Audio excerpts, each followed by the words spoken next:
दूसरी तस्वीर आपको जयपुर एयरपोर्ट से दिखाई थी, जहां पर deputy CM Premchand Bairwa, BJP प्रदेशाध्यक्ष और आपको साथ ही मुख्यमंत्री भजनलाल शर्मा नजर आए। बड़ी सी माला में उनका स्वागत किया गया और उसके बाद ऐसे ही भव्य स्वागत की तैयारियां बीजेपी मुख्यालय पर भी किया गया है। मुख्यमंत्री भजनलाल शर्मा पहुंच आए। जो स्टेज आप देख रहे हैं, इसी स्टेज पर अभी थोड़ी देर पर विराजमान होंगे मुख्यमंत्री, जहां पर वो संबोधन करेंगे, अपना एक्सपीरियंस लगभग साझा करेंगे कि विदेशी दौरे को लेकर, निवेश को लेकर उनकी क्या जो भूमिका रही वो रही, किस तरह उन्होंने ग्लोबल इन्वेस्टर्स को निवेश करने के लिए तैयार किया, कैसा उनको रिस्पांस मिला, कितना एमओयू जो भी है वो इस यहाँ पर संबोधन के जरिए मुख्यमंत्री आपको बोलते हुए नजर आएंगे। फिलहाल ये भव्य तैयारियां जयपुर के मुख्यालय से, जहां पर बैंड बाजे, जो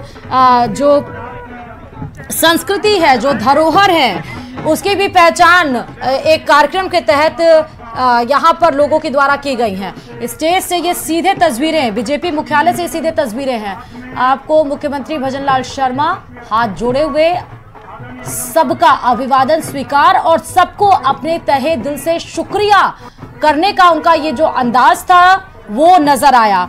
साथ ही उनके साथ डिप्टी सीएम प्रेमचंद बैरवा भी आपको नजर आ रहे हैं, मदन राठौर भी नजर आ रहे हैं। ये सीधे तस्वीरें बीजेपी मुख्यालय से, स्टेज की ये सीधे तस्वीरें। इसके पहले जयपुर एयरपोर्ट के पास ही एक छोटा सा स्टेज बनाया गया था, जहां पर उन्होंने गर्मजोशी से जो उनका स्वागत किया गया उसको भी स्वीकार करते उन्होंने कहा कि यही जो उत्साह है कार्यकर्ताओं का, यही उनके अंदर ऊर्जा का संचार करता है। और क्योंकि अभी जीडीपी अगर हम बात करें वो 15 लाख करोड़ है और उसको दुगना करना है, जिस तरह उद्योग मंत्री कर्नल राज्यवर्धन सिंह राठौर ने बताया, और इसीलिए ये जरूरी है कि राजस्थान में निवेश का द्वार खोला जाए। उन्होंने बताया कि सरकार इज ऑफ डूइंग बिजनेस के तहत व्यवसाय करने की लागत में कमी लाना और लाल फीताशाही को कम करने का निरंतर प्रयास कर रही है, ताकि उद्योग जगत को प्रदेश में काम करने में आसानी हो। और जिस तरह डिप्टी सीएम दिया कुमारी ने बोला कि एमओयू भी साइन होंगे और वो एमओयू साइन होंगे जो धरातल पर उतरेंगे, दिखाई देंगे। महिलाओं से भी हमारे संवाददाता रोशन ने बात की, उन्होंने भी कहा कि महिलाओं में इसलिए जबरदस्त खुशी है क्योंकि निवेश से महिलाओं का कितना उत्थान होगा, अग्रणी राजस्थान बनेगा। युवा में जबरदस्त का उत्साह है क्योंकि निवेश से उनके लिए बेरोजगारी का जो आलम दर्ज झेलता आ रहा है राजस्थान, वो कम हो पाएगा। युवाओं के लिए रोजगार के अवसर खोल पाएंगे। इसलिए निवेश से आप सोच सकते हैं कि राजस्थान की जो अभी मौजूदा जो परिस्थिति है उससे आगे बढ़ने के लिए, विकसित राजस्थान, अग्रणी राजस्थान बनाने के लिए मुख्यमंत्री का ये जो प्रयास था जापान दौरे का, कोरिया दौरे का, वो समाप्त हुआ। और इसीलिए ये खुशी का उत्साह है जो मुख्यमंत्री के लिए ये भव्य स्वागत अपने तहे दिल से कार्यकर्ताओं ने किया, महिलाओं ने किया, मंत्री, विधायक, पदाधिकारी सब मौजूद नजर आए। और ये सीधे बीजेपी मुख्यालय के स्टेज से ये सीधे तस्वीरें आपको नजर आ रही हैं।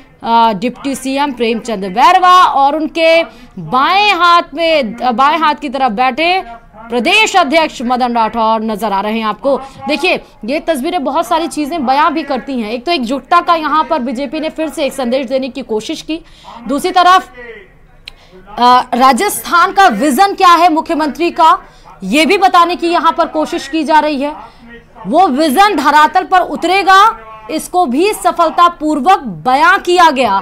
तो आज जो, क्योंकि बीजेपी इस तरह की पार्टी है, जबकि एक बड़ा काम हो रहा है राजस्थान में, अगर हम राइजिंग राजस्थान की बात कर रहे हैं, ग्लोबल इन्वेस्टमेंट समिट की बात कर रहे हैं 2024 में, जो कि 9, 10, 11 3 दिवसीय ये कार्यक्रम है दिसंबर में, और उसको लेकर कितनी ज्यादा तैयारियां अभी से की जा रही है। ये बताता है कि अगर कोई विजन, अगर आपका एक ग्लोबल विजन हो, अगर आपको प्रदेश में को ना सिर्फ देश में सर्वोपरि बनाना हो बल्कि ग्लोबली आई पर, फ्रंट पर रखना हो, प्रथम पर रखना हो, तो उसके लिए इसी तरह मैनेजमेंट, इसी तरह प्लानिंग और इसी तरह उसका इम्प्लीमेंटेशन, यानी कि उसको धरातल पर उसी तरह उतारना, वो बेहद ज्यादा जरूरी है। और इसी को सिंक्रोनाइज करके सीएम भजनलाल शर्मा कहीं ना कहीं चलते हुए नजर आ रहे हैं। सम्मान्य प्रणामी साहब यहाँ हैं, मैं दोनों का आमंत्रित करता हूँ, कृपया मंच पर पधार कर मंच की शोभा बढ़ावें।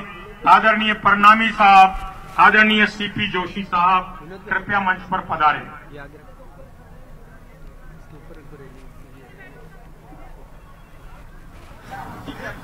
मैं स्वागत उद्बोधन के लिए और उससे पूर्व स्वागत के लिए हमारे माननीय मुख्यमंत्री जी के अभिनंदन के लिए आग्रह करूंगा प्रदेश के अध्यक्ष श्रीमान मदन राठौड़ जी और माननीय कनकमल जी कटारा साहब दोनों पधारें और माननीय मुख्यमंत्री जी का साफा और बुके के द्वारा स्वागत अभिनंदन करें। माननीय प्रदेश अध्यक्ष जी, माननीय कनक जी कटारा पधारिए। प्रणामी साहब पधारिए। माननीय सीपी जोशी साहब कृपया स्थान ग्रहण करें।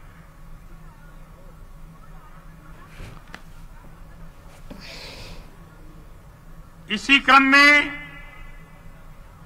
हमारे लोकप्रिय उप मुख्यमंत्री जिन्होंने मुख्यमंत्री जी के साथ यात्रा की, आदरणीय प्रेमचंद जी बेरवा के स्वागत के लिए श्री ओम प्रकाश जी भडाना एवं श्री श्रवण सिंह बगड़ी पधारे और आपका स्वागत अभिनंदन करें माननीय उप मुख्यमंत्री जी का।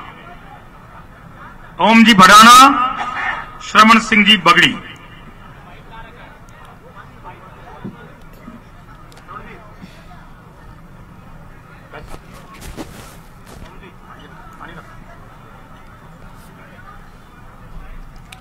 तो स्वागत का कार्यक्रम आप देख सकते हैं, राजस्थान की शान पगड़ी। इसी क्रम में हमारे राष्ट्रीय महामंत्री, राज्यसभा के सांसद, प्रदेश के प्रभारी आदरणीय डॉक्टर राधा मोहन दास जी अग्रवाल के लिए मैं आमंत्रित करूंगा श्रीमान मोतीलाल जी मीणा एवं श्रीमती रक्षा जी भंडारी कृपया मंच पर आकर हमारे प्रदेश प्रभारी जी का अभिनंदन करें। मोतीलाल जी, रक्षा जी।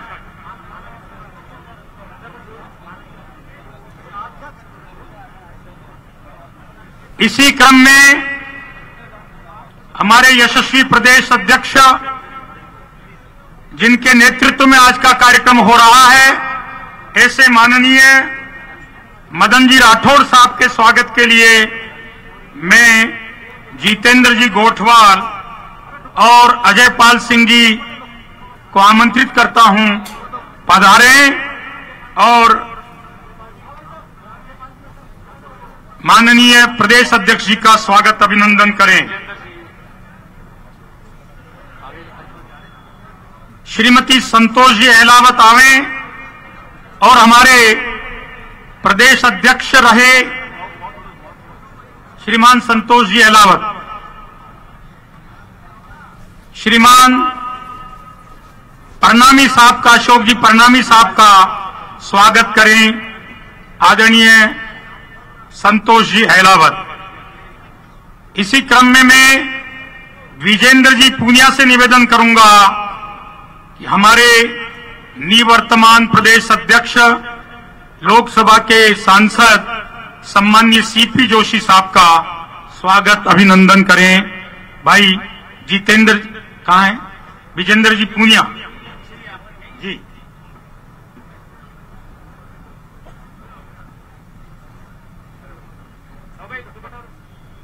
अब मैं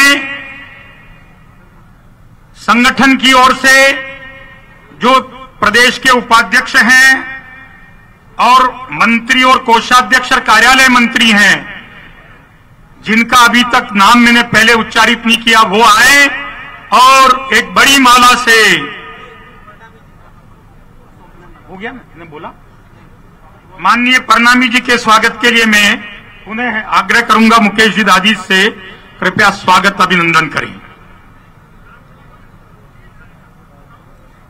प्रदेश के उपाध्यक्ष, प्रदेश के मंत्री, कोषाध्यक्ष, कार्यालय मंत्री सभी एक बार मंच की ओर आएंगे। माननीय मुख्यमंत्री महोदय का एक बड़ी माला की पहनाकर प्रदेश मुख्यालय की ओर से स्वागत अभिनंदन करेंगे। माननीय अध्यक्ष जी कृपया साथ रहें।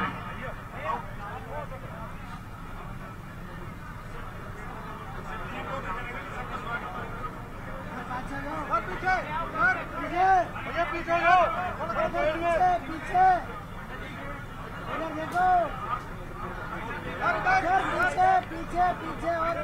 जिनका नंबर पहले आ गया पीछे आयो भाई।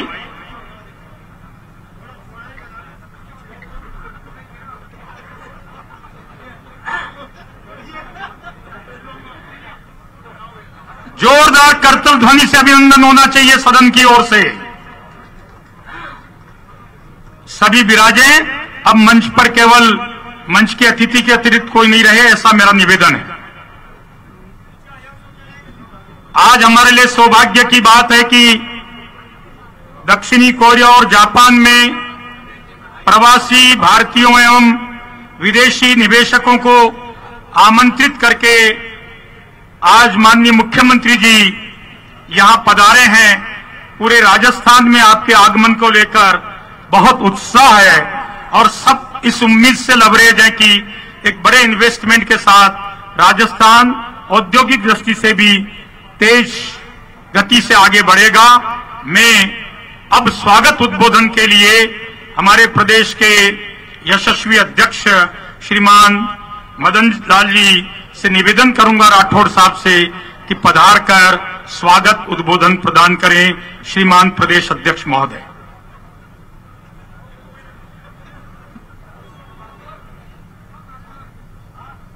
हमारे ऊर्जावान यशस्वी मुख्यमंत्री आदरणीय भजनलाल जी शर्मा साहब